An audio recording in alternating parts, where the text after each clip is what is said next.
दोस्तों, आज हम एक नया टॉपिक शुरू करने जा रहे हैं। ये 11th क्लास का फर्स्ट चैप्टर फिज़िक्स का, जिसका नाम है इंट्रोडक्शन टू फिज़िक्स।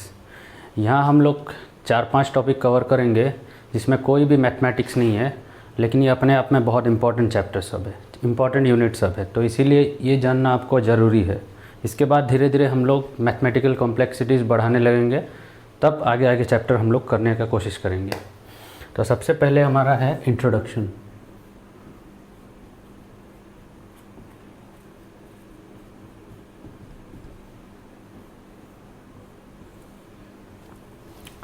यहाँ हम लोग कवर करने वाले हैं कुल मिला के 5 टॉपिक।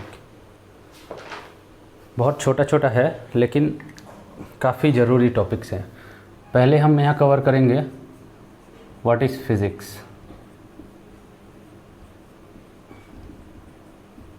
इसमें हम लोग ये आंसर देने का कोशिश करेंगे कि फ़िज़िक्स एक्चुअली में है क्या। इसके बाद इसका तो परफेक्ट आंसर दिया नहीं जा सकता है, लेकिन कोशिश करूँगा कि परफेक्ट के बराबर हो, मतलब काफ़ी क्लोज हो। अब दूसरा, हाउ टू स्टडी फिज़िक्स।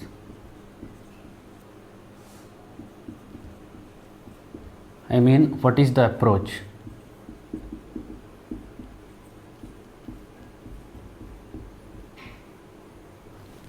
मतलब हमारा अप्रोच क्या रहता है, साइंटिफिक कम्युनिटीज़ ये सब कैसे पढ़ाई करते हैं फ़िज़िक्स। मतलब हम लोग जो बुक्स लिखते हैं, उसमें हम लोग किस हिसाब से फ़िज़िक्स को स्टडी करते हैं, ये सेकंड क्वेश्चन हम लोग का होगा। और ये भी काफ़ी इंपॉर्टेंट क्वेश्चन है, क्योंकि बहुतों को पता ही नहीं रहता है कि करना क्या है। आपको F = ma न्यूटन्स लॉ दे दिया जाता है, और न्यूटन्स का 3 लॉ दिया जाता है, और आपको प्रॉब्लम दिया जाता है, सॉल्व करो। आप करना क्या चाहते हो, किस हिसाब से करोगे, वो इस क्वेश्चन में हम लोग आंसर देने का कोशिश करेंगे। अब तीसरा इम्पॉर्टेंट है द मैप ऑफ फिज़िक्स। ये भी एक ज़रूरी क्वेश्चन है। ये किस लिए ज़रूरी है, देखो, यूनिवर्स का सबसे छोटा पार्टिकल है जिसको हम लोग जानते हैं इलेक्ट्रॉन। इससे भी छोटा है जिसको बोलते हैं प्लैंक स्केल, जहाँ हम लोग का स्ट्रिंग थ्योरी ये सब काम करता है, लेकिन एक्सपेरिमेंट में सबसे छोटा यही है। और सबसे बड़ा यूनिवर्स का साइज़ है हम लोग का 10⁻26 मीटर। ये करीब 46 बिलियन लाइट ईयर है।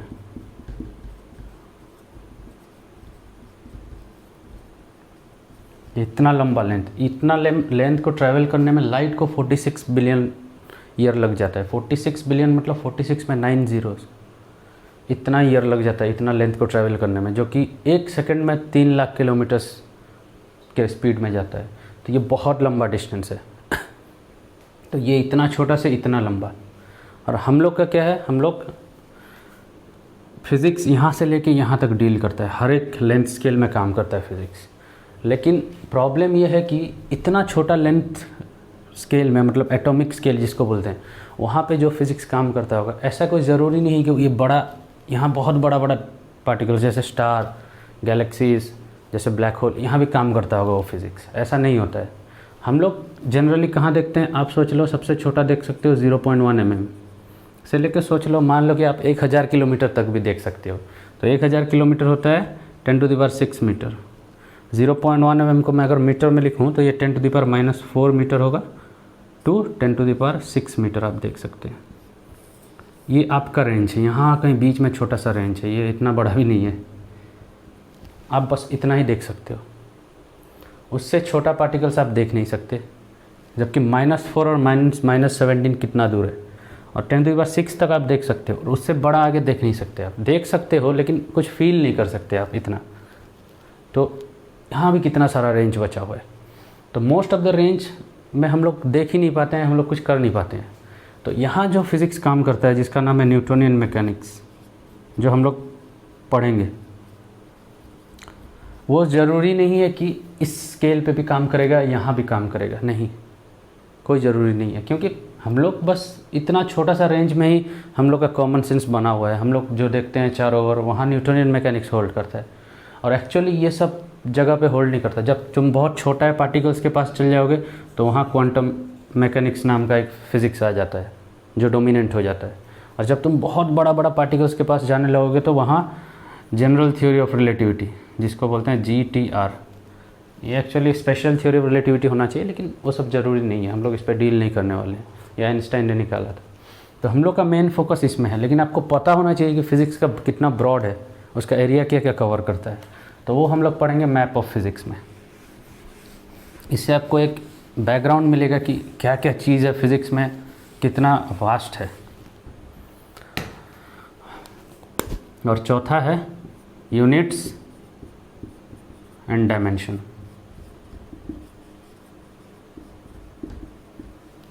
हम लोग देखना चाहेंगे कि हम लोग इसमें देखेंगे कि फिज़िकल क्वांटिटीज़ का यूनिट कैसे होता है, डिफ़ाइन किया जाता है। डिफ़ाइन तो उतना डिटेल में नहीं देखेंगे क्योंकि वो डेफिनेशन ज़रूरी नहीं है, लेकिन हम लोग फील करेंगे कि यूनिट्स क्या होता है, डायमेंशंस क्या होता है। और उसका नेक्स्ट टॉपिक होगा unit dimension analysis, dimensional analysis. ये सबसे इम्पोर्टेंट टॉपिक है यहाँ का। आप मान लीजिए ये बहुत इम्पोर्टेंट है। ये किस लिए इम्पोर्टेंट है? क्योंकि ये आपको बहुत इंसाइट देता है। एक इक्वेशन को देख के आपको बस इक्वेशन जैसा नहीं लगेगा, आपको बहुत कुछ इसमें समझ में आएगा बस देख के इक्वेशन, अगर ये आपको आता होगा तो। और सबसे इम्पॉर्टेंट चीज़ इसका है दो चीज़। अगर आपको अच्छे से डायमेंशनल एनालिसिस आता होगा, अच्छे से, ऐसा नहीं कि ऊपर से बस आता होगा, आप फार्मूला देख के, क्वेश्चंस देख के आप हर एक जगह का डायमेंशन ट्रैक कर पाए तो आप क्वेश्चन का आंसर भी गेस कर सकते हो। मतलब 100% गेस नहीं कर सकते, लेकिन गेस कर सकते हो काफ़ी टाइम पे। मैं एग्जांपल्स भी करके दिखाऊंगा कैसे क्वेश्चन का आंसर गेस करना है। परफेक्ट आंसर गेस नहीं कर सकते, उसमें कुछ फैक्टर्स होगा, नंबर्स होगा, लेकिन आप करीब 50-60% गेस कर सकते हो आंसर। तो वो क्रॉस चेक करने में बहुत इजी होता है। और दूसरा क्या है, आपको मेमोराइज नहीं करना पड़ेगा फॉर्मूला ज़्यादा। डायमेंशनल एनालिसिस आपको अच्छे से आता है तो फॉर्मूला सब आपको ऑब्वियस होगा, ज़्यादा याद रखने का ज़रूरत नहीं। ये तो आपको हेल्प करेगा याद रखने के लिए। तो ये बहुत इंपॉर्टेंट है क्योंकि फार्मूलाज तो बहुत है, और दूसरा ये है कि आपको आंसर तो गेस करना काफ़ी अच्छा है ना, आप पहले से ही गेस कर सकते हो आंसर बस थोड़ा सा डायमेंशनल एनालिसिस करके। और ये बहुत पावरफुल आइडिया है फिज़िक्स का। मेरे को लगता है इतना सिंपल आइडिया इतना पावरफुल कोई नहीं है। जो आइडिया पावरफुल है वो बहुत कॉम्प्लिकेटेड है, समझना बहुत मुश्किल है, लेकिन ये बहुत सिंपल सा आइडिया है, लेकिन पावरफुल बहुत है ये। तो आप इसको अच्छे से पढ़िए। अब इसका नेक्स्ट 6 टॉपिक जो हम लोग कवर करने जा रहे हैं वो है, करीब कोई बहुत जनरली ये करते नहीं है, setting of the coordinate system.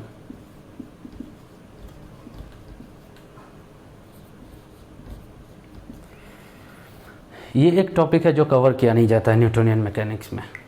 क्यों? क्योंकि इतना इम्पोर्टेंस दिया नहीं जाता है, लेकिन ये बहुत इम्पोर्टेंट है। हम लोग क्या करने वाले हैं, हम लोग डील करेंगे इक्वेशंस। कैसा इक्वेशन सब, जिसको बोलते हैं हम लोग वेक्टर इक्वेशन। ये एक वेक्टर इक्वेशन है, न्यूटन्स लॉ, F = ma। अभी पता नहीं है, मैं बोला नहीं हूँ F = ma क्या है, ये न्यूटन्स इक्वेशन बोलते हैं इसको। यहाँ पे F एक वेक्टर है, A एक वेक्टर है, तो ऐसा इक्वेशन सबको हम लोग बोलते हैं वेक्टर इक्वेशन। इस इक्वेशन से हम लोग कुछ आंसर निकालना चाहते हैं। अगर आपको इस इक्वेशन से कुछ आंसर निकालना है तो सबसे पहले आपको कोऑर्डिनेट सिस्टम सेटअप करना पड़ेगा। बिना कोऑर्डिनेट सिस्टम का इस इक्वेशन को आप यूज़ नहीं कर सकते। कर सकते हैं, ऐसा नहीं है कि नहीं कर सकते हैं, लेकिन करने के लिए जो मैथमेटिक्स चाहिए उसको बोलते हैं हम लोग टेंसर एनालिसिस, जो कि हम लोग पढ़े नहीं अभी तक, और वो बहुत एडवांस लेवल का पढ़ाई है। तो इसको नहीं कर सकते आप। तो अभी फ़िलहाल के लिए आप ये जान लीजिए कि इसको आप यूज़ नहीं कर सकते हैं जब तक आप एक कोऑर्डिनेट सिस्टम सेटअप नहीं करेंगे। तो सबसे फर्स्ट स्टेप कोई भी प्रॉब्लम का करने का ये है कि आप एक अच्छा सा कोऑर्डिनेट सिस्टम चूज़ कीजिए।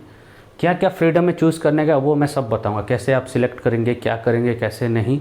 लेकिन सबसे पहला स्टेप है आपको एक कोऑर्डिनेट सिस्टम सेटअप करना पड़ेगा, नहीं तो आप प्रॉब्लम को सॉल्व नहीं कर सकते। मैं करके दिखाऊंगा आपको कैसे सेटअप करना है और कैसे गलत कोऑर्डिनेट चूज़ करने से कैसे प्रॉब्लम डिफ़िकल्ट हो जाता है, ये भी मैं दिखाऊँगा आपको। तो ये 5-6 टॉपिक हम लोग कवर करेंगे जो इंट्रोडक्शन टू फिज़िक्स में है, सबसे इम्पॉर्टेंट चीज़ है। तो पहले शुरुआत से स्टार्ट करते हैं, आप बने रहिए बस।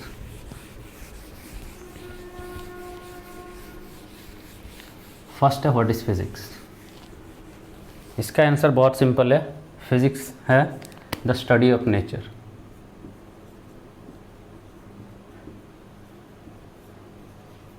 इससे कोई बेटर आंसर नहीं है फ़िलहाल इसके लिए। इसका मैटर भी नहीं करता डेफिनेशन क्या है, आप बस एक फील होना चाहिए कि हम लोग नेचर को स्टडी करना चाहते हैं तो उसी को फिज़िक्स बोलते हैं, और कुछ नहीं है फिज़िक्स। कुछ भी उसमें हो, सब कुछ आता है नेचर में, जो जो चीज़ आता है फिज़िक्स में वो सब चीज़ आता है। आप एक छोटा सा मॉलिक्यूल से लेकर बड़ा बड़ा galaxies, black hole, astronomical object का ही बात कर सकते हैं। तो इसमें ज़्यादा डुएल करने का ज़रूरत नहीं है, डेफिनेशन ही बस द स्टडी ऑफ नेचर को फिज़िक्स बोलते हैं। ये फर्स्ट गया। अब सेकंड है how do we do physics.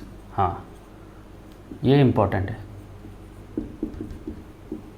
कैसे करते हैं हम लोग फिज़िक्स। देखो, हम लोग फिज़िक्स करने का अप्रोच ये है कि हम लोग नेचर को ऑब्ज़र्व करते हैं, जैसे न्यूटन ने किया था। ऑब्ज़र्व करके कुछ रूल्स निकालते हैं, रूल्स बस गेस करने का कोशिश करते हैं। जैसे न्यूटन का 3 लॉज है, 3 लॉज ऑफ न्यूटन।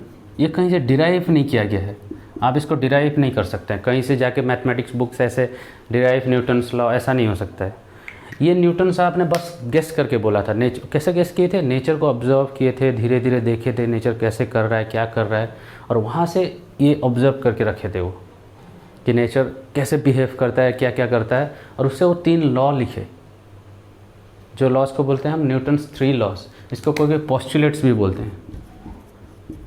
क्यों पोस्टुलेट्स बोलते हैं? पोस्टुलेट्स या लॉ डिराइव नहीं किया जा सकता है, थ्योरम अलग होता है। जैसे कि इक्वेशंस, थ्योरम, ये सब आप डिराइव कर सकते हैं कहीं से। लॉज और पोस्टुलेट्स को कहीं से डिराइव नहीं किया जा सकता है, वो स्टार्टिंग पॉइंट है। इसको यूज़ करके आप बाकी सब डिराइव करेंगे, ना कि इसको कहीं से डिराइव करेंगे। आपको कहीं ना कहीं से तो शुरू करना पड़ेगा। तो यही स्टार्टिंग पॉइंट है हम लोग का। न्यूटन्स लॉ कहीं से डिराइव नहीं होगा, वहाँ से हम लोग का सब बाकी सब चीज़ जो होगा डिराइव होगा। तो प्रॉब्लम है कि यहाँ से बाकी सब चीज़ कैसे डिराइव करें। लॉज दे देने से 3 लॉज, उससे सब नेचर को एक्सप्लेन कैसे कर सकते हैं। तो वहाँ हम लोग यूज़ करेंगे मैथमेटिक्स का। With the help of mathematics हम लोग थ्योरम्स निकालते हैं, थ्योरम्स, इक्वेशंस, जो आप लोग बाद में पढ़ना पड़ेगा आपको।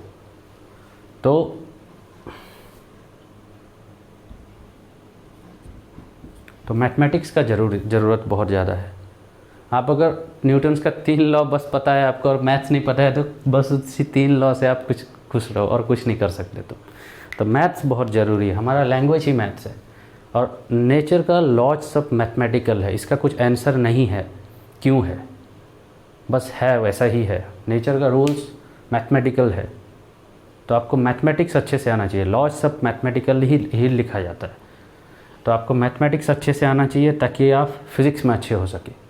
और आप टेंशन मत लीजिए, हम लोग जो जो मैथमेटिक्स फिज़िक्स में आपका ज़रूरत होगा, जो जो होगा, मैं वो सब वीडियो में छोड़ूंगा यूट्यूब पे, तो आप उसको देख सकते हैं धीरे धीरे। लेकिन थोड़ा पेशेंस रखना पड़ेगा क्योंकि धीरे धीरे मैं छोड़ूंगा, तो आप उतना टेंशन मत लीजिए। और जो जो मैथमेटिक्स ज़रूरत होगा वो भी मैं पढ़ाऊँगा।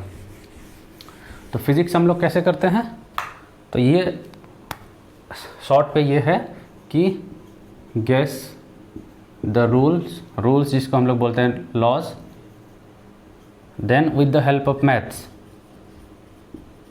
Explain a phenomena. वही बस इतना सा सिंपल है। अब लॉज गेस कीजिए, मैथमेटिक्स को यूज़ कीजिए, जो जो मैथमेटिक्स आप पढ़े हैं, जो जो ज़रूरत है, और कोई फिनोमिना, कोई कुछ हो रहा है, आप उसको एक्सप्लेन कीजिए। बस सिंपल सा स्टेप है, लेकिन ये मैथ्स आना चाहिए, अभी भी मैं बोल रहा हूँ। तो अब दूसरा चीज़ भी गया। अब तीसरा टॉपिक, मैप ऑफ फिज़िक्स।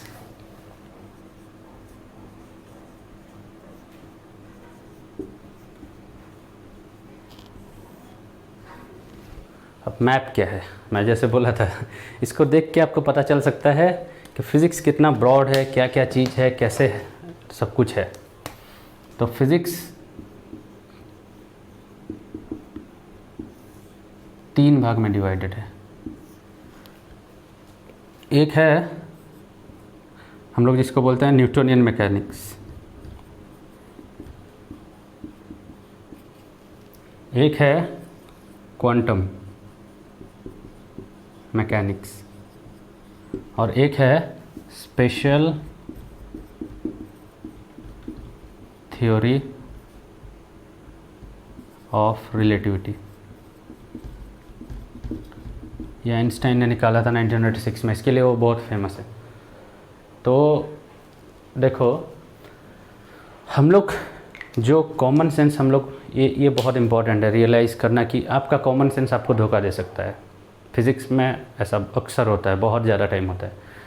देखिए, मैं अभी जैसे बोला थोड़ा देर पहले कि हम लोग का सबसे छोटा चीज़ है 10⁻⁻17 मीटर और सबसे बड़ा चीज़ है जो यूनिवर्स 10⁻26 मीटर, जिसको बहुत बड़ा है वो।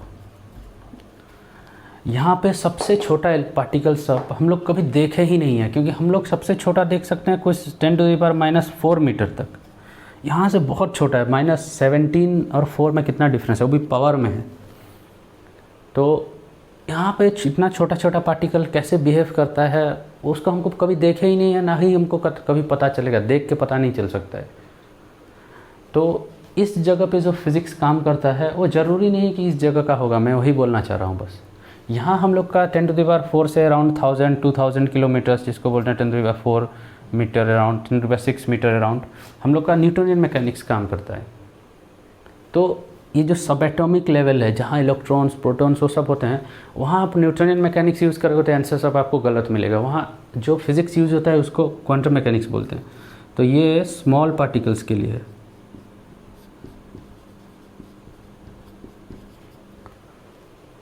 अब देखिए 10⁻26, जब आप बहुत रेंज पे चल जाते हैं, स्मॉल पार्टिकल्स भी हो लेकिन वो बहुत फास्ट मूव करते हैं। हम लोग का स्पीड कितना है, हम लोग ज़्यादा से ज़्यादा, हम लोग का जो जेट्स प्लेन है वो 5000-6000 किलोमीटर पर आवर स्पीड में जाते हैं, 5000 पर आवर स्पीड। और लाइट का स्पीड कितना है, 3 × 10⁸ मीटर, मतलब 3 × 10⁵ किलोमीटर पर सेकेंड, मतलब 3 लाख किलोमीटर पर सेकेंड जाता है वो, आवर भी नहीं है। 1 सेकंड में वो 3 लाख किलोमीटर चल जाता है। आपका 1 घंटा में 5000 किलोमीटर जा रहा है, वो कुछ भी नहीं है। 1 सेकंड में जा रहा है वो, आपसे बहुत गुना ज़्यादा। तो आप लाइट के स्पीड के करीब भी नहीं हो आप। तो इतना हम लोग का स्पीड ज़्यादातर हम लोग डील करते हैं। ज़्यादा स्पीड हम लोग कभी देखे ही नहीं है ज़िंदगी में। तो कहाँ, यहाँ जो फिज़िक्स, जब आप ज़्यादा स्पीड में मूव करने की कोशिश करोगे करीब लाइट स्पीड में, वहाँ फिज़िक्स चेंज हो जाता है। न्यूटोनियन मैकेनिक्स वहाँ भी गलत आंसर देने लगता है। और ये आप लोग पढ़ेंगे, बहुत फ़िलहाल थोड़ा देर बाद ही पढ़ेंगे, मतलब अभी नहीं, जैसे आगे आगे जाएंगे पढ़ेंगे। तो यहाँ जब हाई स्पीड होता है, high speed that is speed v = near speed, high speed near speed of light, तो आपको स्पेशल रिलेटिविटी यूज़ करना पड़ेगा। तो हम लोग ये दोनों पे ज़्यादा फोकस नहीं करेंगे। आपको नहीं समझ में आया क्या है क्या नहीं है तो मैटर नहीं करता है। आप ज़्यादातर फोकस कीजिए न्यूटोनियन मैकेनिक्स। ये जनरली कहाँ काम करता होगा, स्मॉल पार्टिकल्स नहीं होना चाहिए ज़्यादा, तो मॉडरेट साइज़, और सब कुछ तो हम लोग का मॉडरेट साइज़ है। ये पेन, ये डस्टर, ये सब मॉडरेट साइज़ है। एक छोटा सा बॉल ले लीजिए, कुछ भी, सब कुछ मॉडरेट साइज़ है, छोटा नहीं है उतना ज़्यादा। तो मॉडरेट साइज़ में अच्छा काम करता है न्यूटोनियन मैकेनिक्स। और दूसरा क्या है, स्मॉल वेलोसिटीज़, स्मॉल स्पीड, मतलब स्पीड ज़्यादा, स्मॉल मतलब क्या, लाइट स्पीड के कंपैरिजन में आप स्मॉल होना चाहिए। जैसे 5000 किलोमीटर पर सेकंड पर मिनट, ये भी बहुत स्मॉल है लाइट के हिसाब से, कुछ नहीं है लाइट के सामने। पर मिनट भी कुछ नहीं है, हम लोग को तो 5000-6000 पर आवर जाते हैं हम लोग, तो हम लोग का पर 5000-6000 पर सेकंड भी चलेगा, क्योंकि लाइट का स्पीड है 3 लाख किलोमीटर पर सेकंड। तो आप बगल में भी उसके नहीं हो, 5000 3 लाख से बहुत छोटा है। तो स्मॉल स्पीड मतलब काफ़ी रेंज में। तो हम लोग जो चारों ओर जो फिज़िक्स जो चीज़ देख रहे हैं ना, उसमें मैक्सिमम चीज़ इसमें आ जाता है, कवर हो जाता है न्यूटोनियन मैकेनिक्स में। तो आपको इसीलिए ये सबसे पहले पढ़ाया जाता है, क्योंकि इसको आप फील कर सकते हो। आप चारों ओर चीज़ों को देख रहे हो, कैसे गिर रहा है, कैसे चल रहा है, क्या हो रहा है, वो सब चीज़ आप इसमें एक्सप्लेन कर सकते हो। तो काफ़ी ब्रॉड ब्रांच है न्यूटोनियन मैकेनिक्स, इसमें बहुत कुछ आता है। अभी देखिए, अभी जो सबसे ज़रूरी चीज़ है ये समझिए, ये दोनों हम लोग को पढ़ना नहीं है, हम लोग न्यूटोनियन मैकेनिक्स पे ज़्यादातर फोकस करेंगे। तो मैं ये मिटा दे रहा हूँ, ये आपको जानने का ज़रूरत नहीं है। बाद में कभी फिज़िक्स का लाइन में आप रहे तो ये सब जानेंगे। तो अभी न्यूटोनियन मैकेनिक्स, इसको बोलते हैं हम लोग एक फ्रेमवर्क। देखिए ये सब मैं बता रहा हूँ इसलिए क्योंकि जनरली बताया नहीं जाता ये सब, और बाद में आपको ये सब चीज़ पता नहीं होता, इतना बेसिक चीज़ है ये सब, और बाद में आपको प्रॉब्लम सॉल्व करने में बहुत डिफ़िकल्टीज़ होते हैं, कॉन्सेप्ट आप समझ नहीं पाते, करना क्या चाह रहे हैं हम लोग वही समझ में नहीं आता है आपको। बस बोला होगा find the time period of A pendulum, कैसे करना है पता नहीं, बस टाइम निकालना है बस। तब को अप्रोच समझ में तभी आएगा जब आपको ये सब बेसिक चीज़ आता होगा, क्या है फिज़िक्स, कैसे जाना है, कैसे अप्रोच करना है, ये सब बहुत इंपॉर्टेंट है, भले ही नहीं लग रहा होगा आपको। मैं बार बार बोल रहा हूँ, इसीलिए आप इसको अच्छे से फोकस कीजिए। इसको बोलते हैं हम लोग फ्रेमवर्क। फ्रेमवर्क मतलब क्या, ये है सेट ऑफ रूल्स है ये, और मैथमेटिक्स के साथ है न्यूटोनियन मैकेनिक्स। और इसको यूज़ करके जब हम पहले क्या करेंगे, न्यूटोनियन मैकेनिक्स ये रूल्स को अच्छे से पढ़ेंगे। जैसे कि आपको चेस खेलना है, एक ही बार में आप जाके खेलना शुरू नहीं कर देते हो, क्योंकि उसमें बहुत सारा डिफ़िकल्ट चाल चलना रहता है। पहले आपको रूल पता होना चाहिए कि हाँ किंग एक स्टेप जाता है, क्वीन ऐसे जा सकता है, वैसे जा सकता है, एक सोल्जर बस आगे आगे जा सकता है, जब मारता है ऐसे साइड में मारता है, घोड़ा कैसे जाता है वो आपको पता होना चाहिए। वो बस रूल्स है, वो रूल्स को हम लोग पहले पढ़ेंगे, उसी को बोलते हैं बस फ्रेमवर्क। उसको जब यूज़ करेंगे तो चाल बहुत कॉम्प्लिकेटेड हो सकता है, जैसे कि किसी का चाल समझना उतना आसान नहीं है, भले ही आपको रूल पता होगा। तो वही मैं बताना चाह रहा हूँ, इसको हम लोग यूज़ करके, सोच लीजिए आप न्यूटन, इसको यूज़ करके आप बाकी सब चीज़ डिस्क्राइब करेंगे। जैसे रूल्स को यूज़ करके आप गेम को खेलने की कोशिश करेंगे, जो रूल्स अगर आपको पता होगा चेस में, उसी हिसाब से इस रूल्स को हम लोग, न्यूटोनियन मैकेनिक्स कुछ रूल्स है बस, उसको यूज़ कर, जो रूल्स मैथमेटिकल है, चेस जैसा नहीं है। तो मैथमेटिकल रूल्स है जिसको हम लोग यूज़ करके कुछ चीज़ डिस्क्राइब करेंगे। पहला क्या डिस्क्राइब करेंगे, लाइट को डिस्क्राइब करेंगे, जिसको हम लोग बोलते हैं ऑप्टिक्स। उस ब्रांच का नाम है ऑप्टिक्स। अगर ऑप्टिक्स मतलब बस यही समझिए आप कि न्यूटोनियन मैकेनिक्स को यूज़ करके हम लाइट को डिस्क्राइब करने की कोशिश कर रहे हैं, और उसका एक, उस ब्रांच का एक अलग सा नाम दे दिए हम लोग ऑप्टिक्स। अगर आप इसी न्यूटोनियन मैकेनिक्स को यूज़ करके आप इलेक्ट्रिसिटी एंड मैग्नेटिज्म को डिस्क्राइब करेंगे तो उसको बोलते हैं इलेक्ट्रिक एंड मैग्नेटिक फिनोमिना।